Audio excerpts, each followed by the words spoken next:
Hello friends, welcome to my YouTube channel. Friends, अभी हमें कुछ क्वेरी रिसीव हुई जिसमें हमसे पूछा गया कि जीएसटी में जब हम ट्रिब्यूनल में अपील फाइल करते हैं तो उसका प्री डिपॉजिट कैसे पे करना है। तो फ्रेंड्स, जैसे कि आपको पता है कि जब हम जी स्टैट पोर्टल ओपन करते हैं और उसमें अपनी अपील फाइलिंग स्टार्ट करते हैं तो उसमें कोर्ट फी का तो ऑप्शन आता है, लेकिन प्री डिपॉजिट पे करने का ऑप्शन नहीं आता। तो आज के वीडियो में हम समझेंगे कि अगर हमें जीएसटी की अपील जी स्टैट में फाइल करनी है तो उसका प्री डिपॉजिट कैसे पे होगा। तो फ्रेंड्स, जब हम किसी भी ऑर्डर के अगेंस्ट फर्स्ट अपील फाइल करते हैं तो हमें 10% का प्री डिपॉजिट पे करना होता है, और अगर वही अपील आपको सेकंड अपीलेट यानी कि ट्रिब्यूनल में फाइल करनी है तो 20% प्री डिपॉजिट पे करना होता है। जब आप ऑर्डर के अगेंस्ट फर्स्ट अपील में अपील फाइल करते हैं तो 10% प्री डिपॉजिट तो वहीं पे कर देते हैं जीएसटी पोर्टल पर अपील फाइलिंग के टाइम पर, लेकिन जब आप ट्रिब्यूनल में अपील फाइल करेंगे तो आपको 20% प्री डिपॉजिट पे नहीं करना,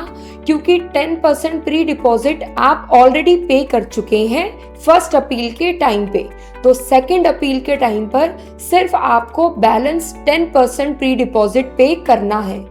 एक और बात फ्रेंड्स, प्री डिपॉजिट हमेशा टैक्स अमाउंट पर ही पे होता है। अगर आपके ऑर्डर में इंटरेस्ट और पेनल्टी भी है तो प्री डिपॉजिट सिर्फ और सिर्फ टैक्स कंपोनेंट पर ही पे होगा। तो अब इसमें प्रॉब्लम ये आती है कि जब हम फर्स्ट अपील फाइल करते हैं तो प्री डिपॉजिट अपील फाइलिंग के टाइम पे ही हो जाता है, लेकिन जब हम ट्रिब्यूनल पे अपील फाइल करते हैं तो उसकी एक अलग वेबसाइट है और वहां आपको अपील फाइलिंग के टाइम पे कोर्ट फी तो दिखाता है, लेकिन प्री डिपॉजिट का कॉलम नहीं होता। तो अब आगे हम देखते हैं कि वो 10% प्री डिपॉजिट कैसे पे होगा। फ्रेंड्स, ट्रिब्यूनल के 10% प्री डिपॉजिट पेमेंट के लिए आप सिंपली अपने जीएसटी पोर्टल पर लॉगिन कर लीजिए और वहां पर लेजर्स में जाकर आपको कॉलम दिखेगा पेमेंट टुवर्ड्स डिमांड का, इस पर आप क्लिक कर दीजिए। तो यहाँ आपको आपके सारे ऑर्डर्स शो होंगे जिन जिन भी ऑर्डर्स के अगेंस्ट डिमांड है। तो यहाँ आप जिस भी ऑर्डर की अपील फाइल कर रहे हैं ट्रिब्यूनल में, उस ऑर्डर को आप सेलेक्ट कर लीजिए और सेलेक्ट करने के बाद यहाँ पर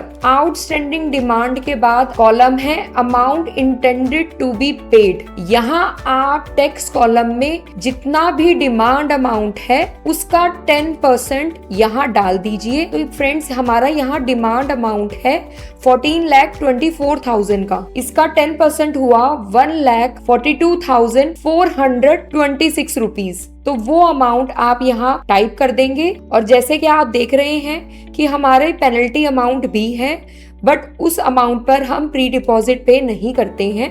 तो आप यहाँ 10% प्री डिपॉजिट का अमाउंट फिल कर देंगे, और इसके बाद आप इस प्री डिपॉजिट को क्रेडिट के थ्रू भी पे कर सकते हैं और कैश के थ्रू भी पे कर सकते हैं, जैसे भी आप पे करना चाहें। तो अगर आपके क्रेडिट लेजर में बैलेंस है तो वहां से आप एडजस्टमेंट डाल के सेट ऑफ कर दीजिए। तो यहाँ सेट ऑफ करके आप अपना 10% प्री डिपॉजिट पे कर देंगे। जब आप यहाँ सेट ऑफ पे क्लिक करेंगे और आपका 10% अमाउंट क्रेडिट या कैश के थ्रू सेट ऑफ हो जाएगा तो एक PRN नंबर जनरेट होगा, वो आपका पेमेंट का नंबर होगा, जिसको आप फ्यूचर में ट्रिब्यूनल में कोट करेंगे as a proof of payment of pre deposit. तो फ्रेंड्स, आज हमने देखा कि जब हम ट्रिब्यूनल में अपील फाइल करेंगे तो हमें 10% का प्री डिपॉजिट कैसे पे करना है। होपफुली फ्रेंड्स, हमने आपकी क्वेरी रिजॉल्व करी हो। तो ऐसे ही जीएसटी की अपडेट्स के लिए आज ही हमारे चैनल को सब्सक्राइब करिए।